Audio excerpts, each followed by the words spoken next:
मैं बताना चाहती थी, मैं आप लोगों को मैंने बताया था कि मैं रेडी हो चुकी हूँ और मैं कर रही हूँ ब्ला ब्ला जो भी एंकरिंग है ना। अभी मैं परफॉर्मेंस करके आई हूँ। मैं सॉरी मैं नहीं कैप्च कर पाई बिकॉज बहुत स्ट्रेस था कि जाने के बाद क्या करूँगी, बिकॉज मेरा प्रॉब्लम है कि मैं स्टेप्स भूल जाती हूँ। सुंदरियों से मिलाना चाहती हूँ आप लोगों को, बहुत क्यूट एंड बहुत ही ज़्यादा। मुझे तो ऐसी गंदी वाली फीलिंग आ रही है, काश मैं लड़का होती। बट देखिए आप लोग, ये है हमारी सुंदरिया। मैम कुछ बोलना चाहेंगे आप?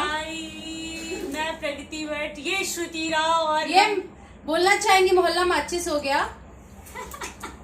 बोला भाई, लिट्टी चोखा का पार्ट हो। ये हम हैं।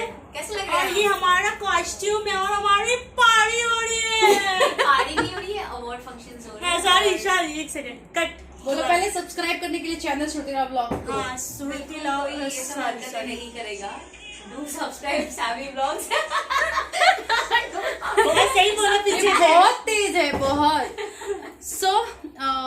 अभी जा रही हूँ रेडी होने के लिए अगेन, फिर आप लोगों से मिलते हैं। क्या प्रॉब्लम है दादा? आइए प्रॉब्लम बता दीजिए। देखिए कैमरे में क्या कर रहे हैं।